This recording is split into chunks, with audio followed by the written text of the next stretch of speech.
Is the world headed towards another nuclear disaster? More importantly, can the world afford another nuclear disaster? With these two questions in mind, we come to a big story at the moment. A nuclear power plant is a facility designed to harness the exponential energy confined within an atom, which in turn lights millions of houses with little to no carbon emissions. A marvelous feat of human creativity, a nuclear power plant is potentially the site where the world's search for clean energy ends, provided it is not used as a tool in a ploy to gain geopolitical edge. Unfortunately, a nuclear power station has become a new flashpoint in Russia's war in Ukraine. The facility that is at the center of world attention for quite some time now is the Zaporizhzhia nuclear power plant in southeastern Ukraine. As Russia's special military operation advanced in Ukraine, Europe's largest nuclear power plant fell under Russian control. Ever since gaining control of the facility in March, Russia has amassed military equipment and vehicles in the power station. Shelling around the plant has intensified in the recent days. Reports say Russia is now using the station as cover to fire rockets on Ukrainian positions in nearby regions of Nikopol. Hence, Russia is now using the facility both as a fortress and missile launch site. Ideally, Ukraine wouldn't dare to retaliate given the hazardous situation. However, reports say shells are now landing in the territory of the plant, for which Russia blames Ukraine. The head of the Ukrainian state nuclear operator says the shells are in fact coming from Russian-controlled positions near the plant. Moscow, however, says that the responsibility for any future catastrophe would lie squarely with Washington, London, and their accomplices, which means Kyiv.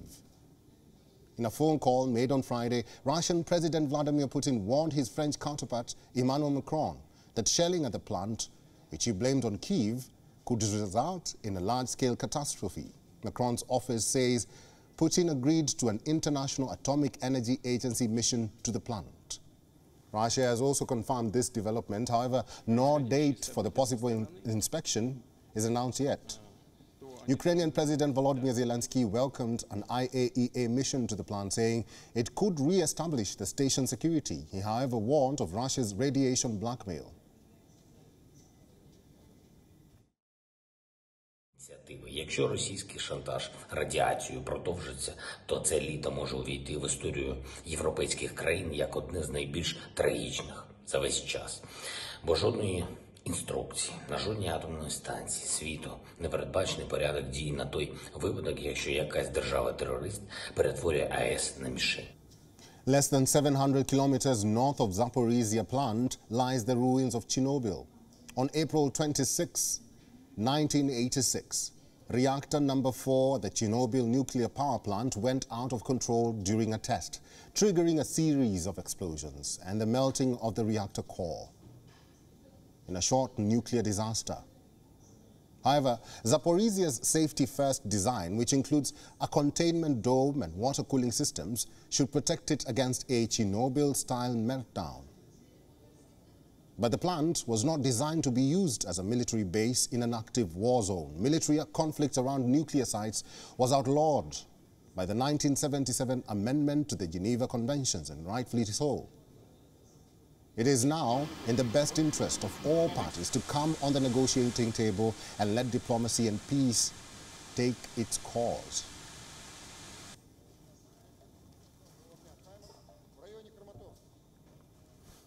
And for more on this, Dr. Paul Doffman is now joining us from Paris. Doffman is an Associate Fellow of Science Policy Research Unit at the University of Sussex. Welcome to WION, Dr. Paul.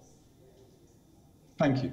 If these bombardments continue at these nuclear power plants and sites, what danger does that pose in the long run? In the short run, no nuclear plant in the world is designed or can take a targeted military attack. That's both so the reactor itself, the reactor pressure vessel, and importantly, the high-level radioactive spent fuel ponds, and also the less well-protected intermediate level and low-level waste stores would be at significant risk.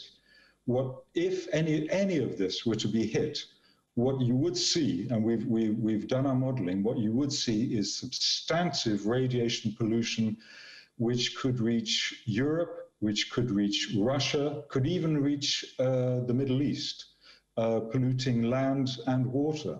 So despite the fact that Russia has said that it will allow IAEA inspectors in, the situation is still very dangerous. Dorfman, there has been talk of an imminent nuclear disaster. Looking at what has been happening, especially in Ukraine, is that possible? And if at all such a catastrophe occurs, do you think the world is prepared for that? There's never been a real discussion about the weaponization of civil nuclear. It was always thought that it was a non-issue, and the UN and the IAEA never have discussed it, published about it, or given any advice about it. What we have learned is that, of course, civil nuclear can, and potentially in an increasingly unstable world, will be weaponized. And that has significant implications for our current nuclear, civil nuclear stock, and significant implications for any further plans for new nuclear. I mean, the takeaway from this really is, and let's hope we get through this, is that there's something really quite dangerous that could happen to us all. We are saying that the Zaporizhzhia nuclear power plant is a flashpoint right now. What do you think is the direction of this war when nuclear power plants like this are being attacked or being shelled? I mean, Russia is being Russia, which is to threaten, to blackmail, to take hostages. The question is how to respond. In my view, the question of response is one of openness, of transparency, of saying that no, this form of blackmail, won't work. If the wind's in the wrong direction, the pollution will go to Russia, as far as anybody else. Any form of problem at Zaporizhzhia will play very badly on the international market, and Russia will be even more isolated if it seeks to undertake any form of military false flag operation there. We'll have to end this discussion there. Dr. Paul Dorfman, thank you very much for making time and for talking to WION today. Thank you. WION is now available in your country. Download the app now and get all the news on the move.